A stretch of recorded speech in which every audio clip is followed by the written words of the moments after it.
शेतकरी मित्रांनो, आज अवकाळी वातावरण सांगितलं होतं. कुठं वारं सुटन, कुठं गारा पडत्यान, कुठं पाऊस पडन. आता कुठं कुठं झालाय, तुमच्याकडे झालाय का हे कमेंट करून सांगा. कारण शेतकऱ्यावर एकतर नैसर्गिक संकट कधीही चालूच आहे. आता याच्या अगोदरही बरीच अतिवृष्टी झाली, त्याच्यानंतर पुन्हा एकदा गारपीट झाली, पुन्हा आता हे एक संकट. म्हणजे शेतकऱ्याच्या तोंडाला आलेला घास सुद्धा शेतकऱ्याला खायची सोय नाही राहिली. आणि त्याच्यात महत्वाची जी काही पीक विमा योजना आहे, तर या पीक विमा योजनेच्या माध्यमातून असं झालेलं शेतकऱ्याचं नुकसान भरून निघत आहे. मात्र आता पीक कापणीचे अहवाल गेले, तर आता याच्यात जर शेतकऱ्याचं नुकसान झालं तर मग शेतकऱ्यांना पीक विमा मिळणार कसा? आणि त्यातली त्यात जो काही आता यंदा खरीप 2025चा पीक विमा आहे तो सुद्धा अजूनही शेतकऱ्याला मिळालेला नाही. शेतकरी वाट पाहलेत, कुठं कॅल्क्युलेशन चालू आहे, कुठं काम प्रगती पथावर आहे, एवढ्याच फक्त गोष्टी ऐकायला भेटायल्यात. पण यामध्ये एक लक्षात घ्या शेतकरी मित्रांनो, या वर्षी या पीक विमा योजनेमध्ये तक्रार करायची बी सोय ठेवलेली नव्हती. म्हणजे आपलं जर नुकसान झालं तर तक्रार करायची काहीच सोय नव्हती. कारण तक्रार जरी केली तरी ती पीक विमा कंपनी ऐकून घ्यायला तयार नव्हती.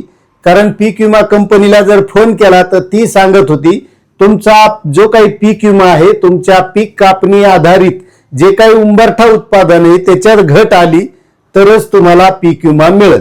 त्याच्यामुळे तक्रार करायची काही सोय नव्हती.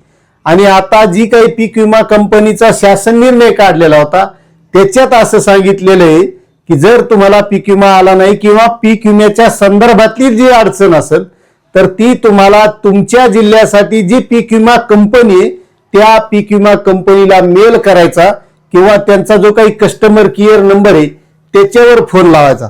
आता मला सांगा, जर आपल्याला आता पीक विमा मिळेल, समजा आपल्याला पीक विमा कंपनीला फोन लावला किंवा ईमेल केला. आता ईमेल कोणाला येते? आपले शेतकरी काही एवढी शिकलेले आहेत का? ईमेल आणि ह्या गोष्टी जर कळाल्या असत्या, नोकऱ्याला नसते लागले का, काही मोठे बिझनेस नसते टाकले का, कशाला इकडे वावर करीत बसले असते, नाही पीक विमे भरीत आणि वाट पाहत बसले असते का? बरं जाऊ द्या, काही शेतकरी शिकलेले सवारलेले, त्याला ईमेल कळतो, फोन लावायचं कळतंय. त्याने समजा फोन लावला आणि ईमेल लावला, ह्या पीक विमा कंपन्या एवढे इमानदार आहेत का की खरंच त्या शेतकऱ्याचा ईमेलचा विचार करते आणि खरंच त्या शेतकऱ्याचं नुकसान झालंय आणि लवकरात लवकर त्या शेतकऱ्याला पीक विमा द्यावा? कधीच होणार नाही तसं. कारण त्याला तेवढी काळजी असती. तर जे आता धाराशिव मध्ये काही पीक कापणीचे अहवाल आलते त्याच्यावर त्याने आक्षेप घेतले होते, ते जिल्हा स्तरावरून राज्य स्तरावर गेले, राज्य स्तरावरून पुन्हा काय केंद्र स्तरावर गेले, त्याचा काही मेळ नाही. पण असे जर त्या पीक विमा कंपन्या एवढ्या शेतकऱ्याच्या काळजीच्या असत्या तर लवकर आता लोक पीक विमा मिळाला असता का नाही? मग आता शेतकऱ्यांनी काय करायचं हा सगळ्यात मोठा शेतकऱ्यापुढे प्रश्न आहे. तर शेतकरी मित्रांनो, या पीक विमा कंपन्याला तुम्ही किती फोनही केले आणि ईमेलही केले तरी तुम्हाला सांगतो त्या पीक विमा कंपन्या एवढ्या चांगल्या नाहीत की खरंच बाबा त्याला शेतकऱ्याची काळजी येईल, चिंता वाटून त्या तुम्हाला पीक विमा देतील. त्याचा फक्त एकमेव मार्ग आहे, तुम्हाला सांगतो, तोही संविधानिक पद्धतीनं शेतकऱ्याने एकत्र व्हायचं, निवेदन तयार करायचं, कृषी विभागाला द्यायचं, तहसीलदारांना द्यायचं, जिल्हा अधिकाऱ्याला द्यायचं.